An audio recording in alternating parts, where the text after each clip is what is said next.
Pues Dios les bendiga, hermanos. Amen. Quiero invitarlos a estar de pie unos minutos para que con gratitud le digamos al Señor cuán grande es Él. Buen Dios y Padre, en el nombre de Jesús, estamos aquí para adorarte, para bendecir tu nombre, pedirte, Señor, que nos acompañes, nos sigas acompañando en nuestra vida, en este momento en el que con reverencia nos inclinamos a ti a esperar tu palabra, que nos llena de amor, de gozo y que nos motiva a seguir adelante. Que sea la palabra la necesaria que tu pueblo y yo necesitamos, Dios. En el nombre de Cristo Jesús. Amén. Amen. Amén. Ocupe un momento su lugar y aprecio mucho su fidelidad y su reverencia a estar en la casa de Dios. La historia de Nehemías. Wow. Vamos a hablar del muro. Muros. Decía mi abuelo, le decía a mi papá y mi papá me decía a mí.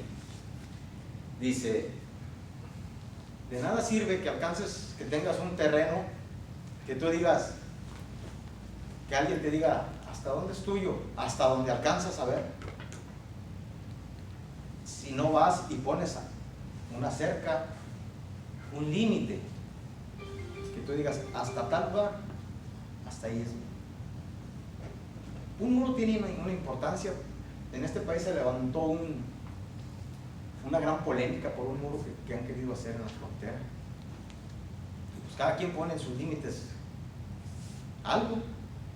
Entonces, es bien importante cómo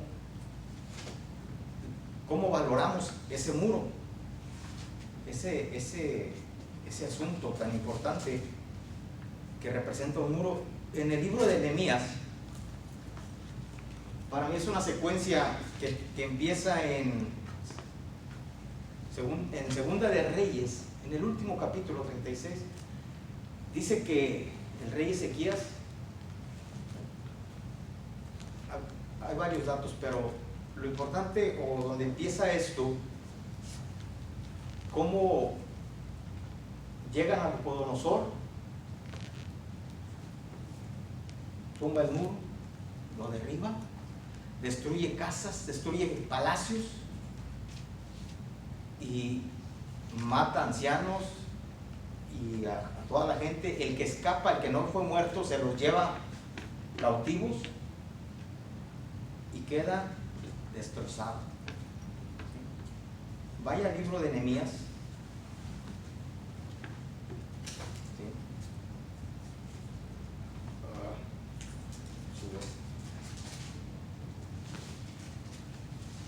Y vamos a estar en el capítulo. Gracias.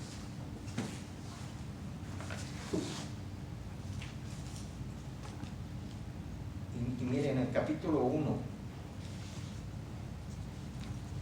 quiero ir introduciéndome. Palabras de Nehemías, hijo de Acalías.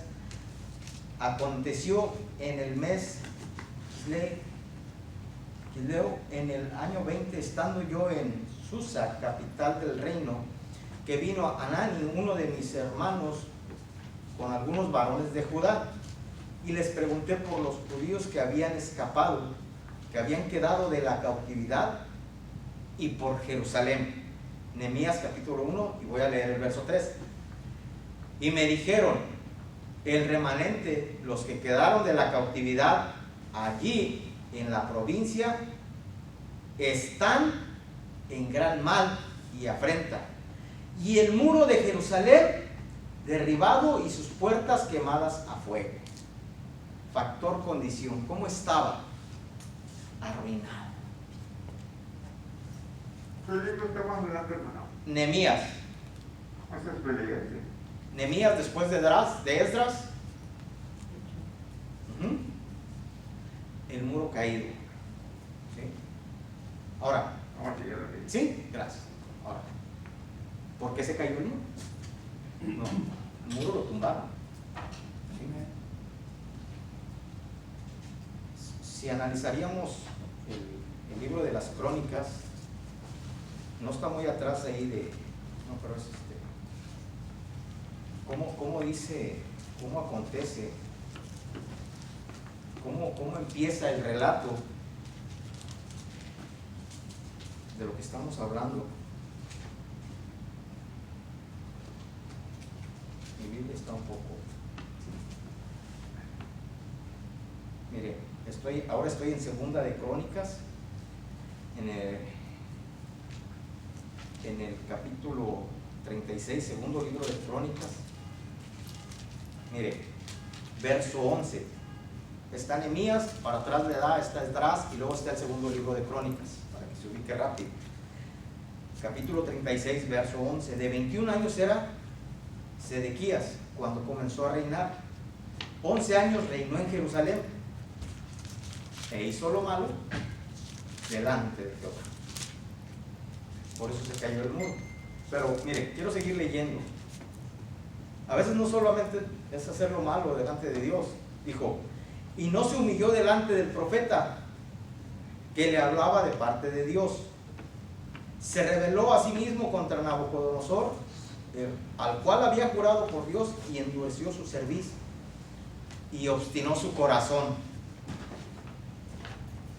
para no volverse al Dios de Israel. O sea, no solamente dijo, estoy mal, quizás puedo haber reconocido estoy mal, pero ¿sabes qué? Yo aquí le voy a seguir.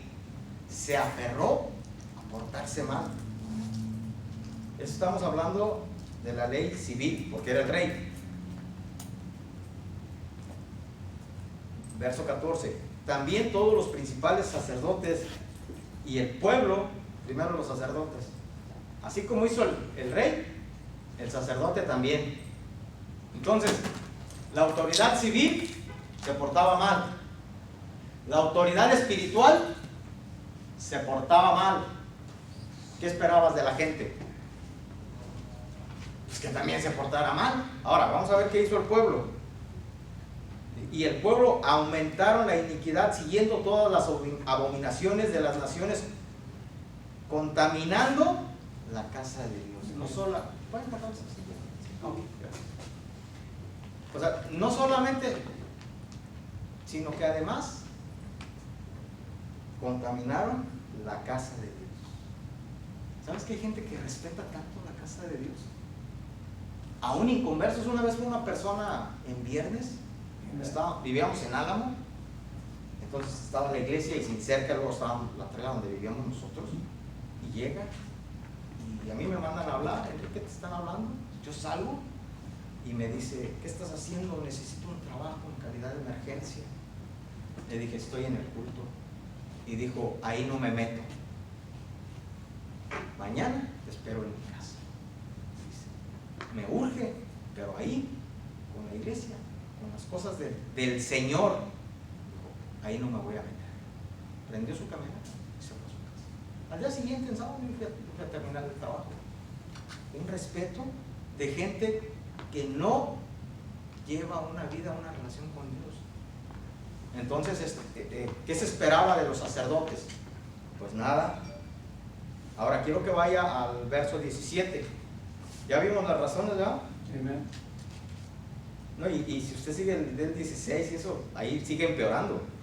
Dice, por lo cual trajo contra ellos al rey de los caldeos, que mató a espada a sus jóvenes en la casa de su santuario, sin perdonar joven, ni doncella, anciano, ni decrépito. Los entregó. Asimismo los utensilios. Verso 18. Dice, chicos y grandes, los tesoros de la casa de Jehová, los tesoros de la casa del rey y de sus príncipes, todo lo llevó a Babilonia. Y quemaron la casa de Dios. Y rompieron otra vez el muro. Dice, y consumieron a fuego todos los palacios, se destruyeron todos sus objetos deseables. Lo que le daba el valor a Jerusalén, abajo. Había algo muy importante cuando dice la casa de Dios. Los pueblos de alrededor de Israel también tenían un templo y también tenían un Dios. ¿Cuál era la diferencia? Que el Dios de ellos no contestaba oraciones, no bajaba fuego del cielo, y marcaba una gran diferencia. ¿Entienden? Por eso tumbó. ¿Pero por qué la tumbó? Por causa del pecado del rey, autoridad civil, sacerdote, autoridad espiritual y lo demás.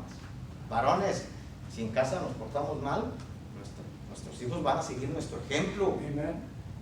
Tengamos cuidado cómo nos comportamos. Entonces, vamos a regresarnos a Nehemías, por favor. Solamente. Y ahora sí, la importancia del muro. Los muros caídos, ¿no?, en ruina por el pecado, destruyen, entre otras cosas, también tus finanzas. También tu familia, tu relación con Dios. Todo se puede ir acabando, todo se va a la ruina cuando no tienes el cuidado de proteger tu ruina. Ya voy a empezar a predicar. Punto número 1. ¿Qué representa el muro? Si bien es cierto, representa una protección de afuera hacia adentro, no podemos poner en duda que tiene un sentido de propiedad. Por eso les decía, mi abuelo nos decía, mira, si tú tienes un solar de 10 por 20, pues márcalo. Mi papá, recuerdo cuando llegábamos a la casa, así le decimos mi esposa y yo, la casa, no había una casa, es más, no había nada, se veía a lo lejos, pero había un letrero en cada esquina, manzana tal, lote 1, y ya de ahí seguías contando, lote 2, lote 3, tal. Llegamos a la manzana 4, lote 17, y mi papá andaba escarbando y dijo, aquí está un trompo, así le llamó, una estaca pintada de rojo, y me dijo, aquí espérame tú, Enrique. Y caminó y dijo, Juan, a ese sí se llama Juan, llegó y dijo, aquí está el otro, dice, y se van a ir derecho, camínenle derecho hasta encontrar cada uno otro. Yo caminé y yo lo encontré primero. Le dije, aquí está, dice mi papá, aquí está. Y fue, hizo un hoyo y marcó un poste. Y mi hermano para eso ya había encontrado el otro, descargó, puso un poste, y lo mismo donde empezamos, un sentido de propiedad. Hasta esto, dijo mi papá, es mío. Esto es mío. Y yo a veces, cuando platico con esto, cuando digo, no es cierto, este es de mi mamá. Y ahí empezó a construir una casa. Dijo, esto es mío. Cuando tenemos un muro, tenemos un sentido de pertenencia. Para entender esto, necesita ir a Isaías 43, por favor. ¿Saben de qué me acuerdo cuando leo Isaías 43? El reto que nos lanzó nuestra hermana Marisela. Dijo, empieza a leer Isaías 40, porque de ahí para atrás nos dijo que había juicio, no, para atrás, y para adelante promesas. Y ahí está una de las promesas, las encontramos en Isaías 43. Y mira, sentido de propiedad, muro. Dice, ahora así dice Jehová, creador tuyo, oh Jacob, y formador tuyo, no temas porque yo te redimí, te puse nombre, mío eres tú, mío, dice el Señor. Un sentido de propiedad. Hey, yo tengo que estar en un muro restaurado, en un muro de pie y dentro del muro, para decir, soy propiedad de Dios. ¿Por qué somos propiedad de Dios? Uno, nos ha creado. El Salmo 100 dice, pueblo suyo somos, ovejas de su padre. Él nos hizo y no nosotros a nosotros mismos. ¿Sí? Pero luego dice, formador tuyo, no temas, porque yo te redimí. Redención. Fuimos comprados con la sangre de Cristo, por lo tanto somos dos veces propiedad de Dios. Una, nos creó, nos perdimos y Él nos rescató. Por eso somos dos veces propiedad de Dios, pero para eso tenemos que tener bien marcado nuestro muro en el Señor y decir, hacia acá. Un sentido de propiedad del Señor. Amén. Puedes decir con toda confianza, soy de Cristo. Amén. Amén. Y el límite es el muro representa un límite, pero de propiedad. Por lo tanto, ¿qué dijo Jesús cuando le dijeron, nunca me sido esclavos de nada. Y el Señor les dijo, porque ellos decían, somos hijos de Abraham. Y el Señor les reprocha, les dice, si fueran hijos de Abraham, las obras de Abraham hicieran. Por lo tanto, si somos de Dios, tiene que haber en nuestra vida las obras del Señor, un sentido de propiedad. ¿Me entendió el punto número 1? Ok, vamos a ver. El muro representa, punto número 2, representa un límite hasta dónde llegar. Por ejemplo, el Salmo 91, ¿qué dice? El que habita al abrigo del Altísimo morará bajo la sombra del Omnipotente. Salte de la sombra, estás en un árbol, salte de la sombra y te va a calar el sol. Salte del muro, porque luego la gente piensa que el muro pues es una protección de afuera hacia adentro, sí, pero también es un límite hasta donde debes llegar, ¿sí? Te sales del muro y pierdes la protección de Dios. Josué capítulo 20 relata la historia de 6 ciudades de refugio distribuidas estratégicamente en Jerusalén para cuando había un asesino imprudencial, es decir, que alguien mataba por accidente a un empleado, un amigo, no sé, suele suceder. Por eso se marca otra diferencia, dice, fue acusado de asesinato con todas las agravantes, premeditación, alevosía y ventaja. Pero hay otro tipo de asesinato, quienes saben un poco de esto. Yo porque leí un libro de derecho romano, decía que tenía derecho a defenderse. Entonces, cuando el asesino imprudencial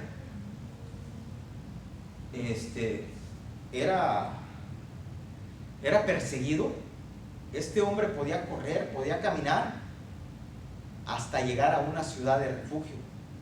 Pero si el pariente llamado vengador lo alcanzaba, lo podía matar y no había delito que perseguir. Entonces este asesino imprudencial tenía que cruzar el muro para sentirse seguro. Y ahí tenía que vivir en una de esas 6 ciudades de refugio hasta que muriera el sumo sacerdote que estaba en turno. Pero si este asesino se salía del muro, se salía de la ciudad, el vengador podía alcanzarlo y podía matarlo y no había delito que perseguir. ¿Se fija? La importancia del muro, porque luego creemos que la palabra de Dios es una limitante. No, pues es que no puedo hacer esto porque pues ahora creo en Dios. Y cuando no amas a Dios, todo es pesado, lo que sea. Cuando no amas a Dios te pesa dejar los deseos de la carne. Cuando amas a Dios no es ningún problema. David dijo, cuán amables son tus palabras, cuán dulces son tus palabras a mi palabra, porque amaba a Dios. Cuando amamos a Dios no es ningún problema dejar el pecado. Pero la gente piensa que los mandamientos son límites hasta dónde llegar, pero en realidad es una protección que podemos disfrutar. Mira, te voy a dar un ejemplo. La Gran Muralla China, todos hemos oído hablar de la Gran Muralla China. Es lo único que el hombre ha hecho que lo pueden ver desde el espacio. La Gran Muralla China. Y sabes, el imperio chino llegó a crecer tanto como hoy comercialmente podemos decirlo, por esa protección que tenía. Te vas a reír. ¿Por qué vencieron? En las puertas pusieron jóvenes, según ellos fuertes, para que no lograran ganarles. Y el extranjero, el invasor, sacó su cartera y le dijo, déjame pasar, tanto es para ti.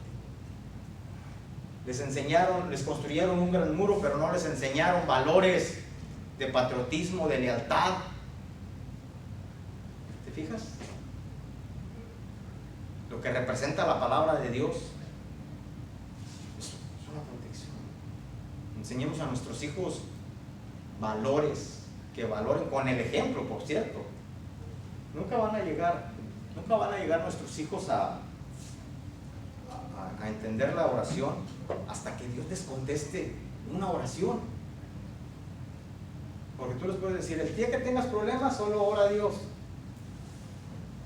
Pero si no le dices en el momento de la necesidad, pues ora a Dios. Con esto te quiero decir que lleves a tus hijos no solamente al conocimiento de la fe, llévalos a la práctica de la fe. Eso es el muro.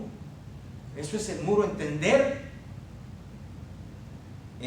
hasta dónde debemos de llegar como una protección. Tú y yo fortalecemos nuestros muros. Por si alguien quiere venir a verlo, lo marqué con puras mayúsculas. Fortalecemos nuestros muros a través de obedecer la palabra de Dios. Quien sabe de albañilería sabe que tiene que escarbar hasta lo firme. Lo encontramos en la Escritura. ¿Qué dijo el Señor?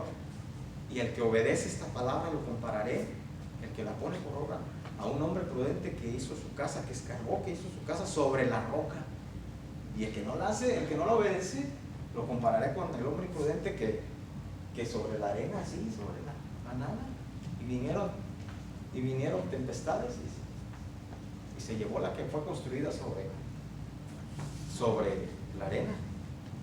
A ambos les llegaron los problemas. Los problemas siempre van a llegar, pero ¿quiénes van a aguantar? Aquellos que están obedeciendo la palabra de Dios, quienes están fortaleciendo sus muros a través de la obediencia. Quiero que vaya a Nehemías capítulo 13.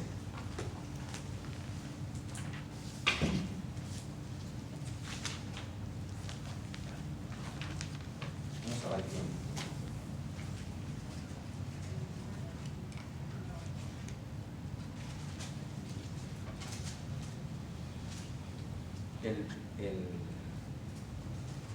El muro representa algo que debes de dejar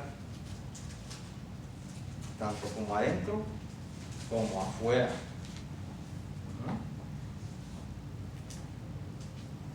Quiero que vaya al verso, lo quiero leer todo para que entiendan, para que podamos entender, porque yo también me gusta emocionarme con la palabra de Dios. Dice, aquel día se leyó en el libro de Moisés, oyéndolo el pueblo, y fue hallado escrito en el que los amonitas y moabitas no debían entrar jamás en la congregación de Dios. Por cuanto no salieron a recibir a los hijos de Israel con pan y agua, sino que dieron dinero a Balaam para que los maldijera, mas nuestro Dios volvió maldición en bendición. Cuando oyeron pues la ley, separaron de Israel todos los mezclados con extranjeros.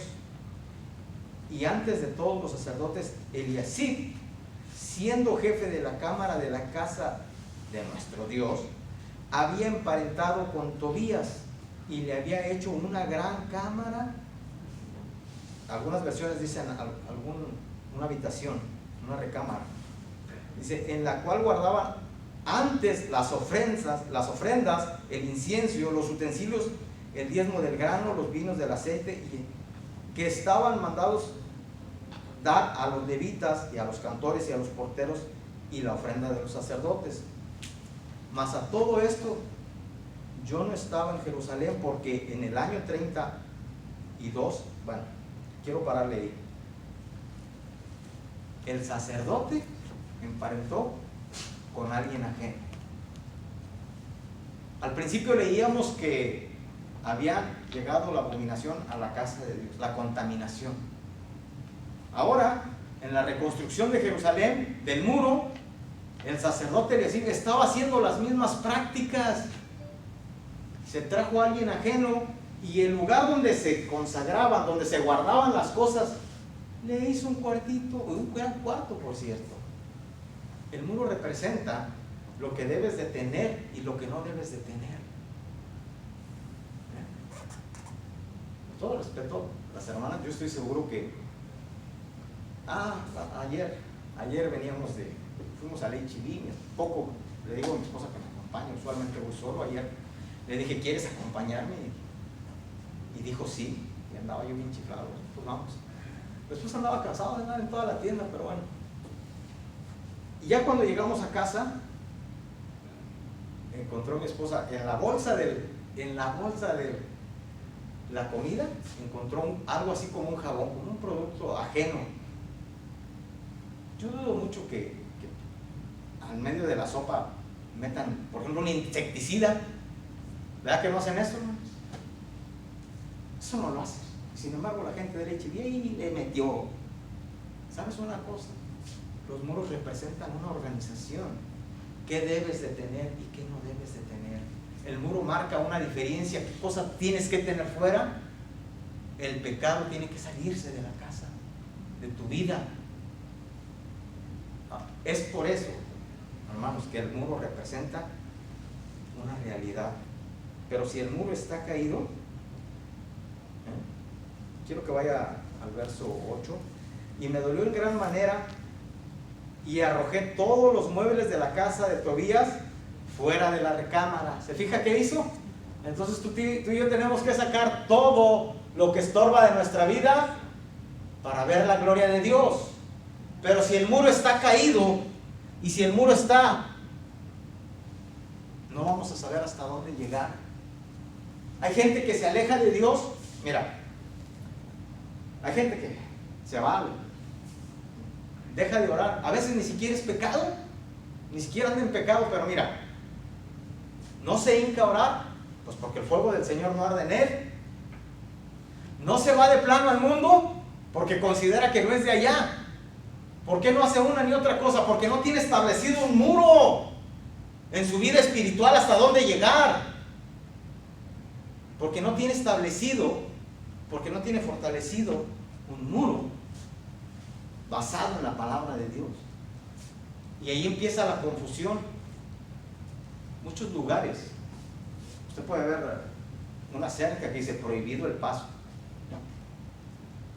y no te puedes pasar porque está establecido hasta dónde puedes llegar.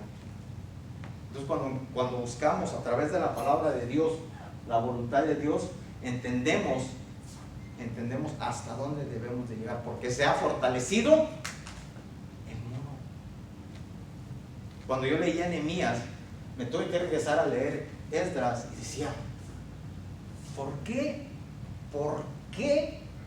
no levantaron primero el templo? ¿Qué no se supone que era más importante la casa de Dios?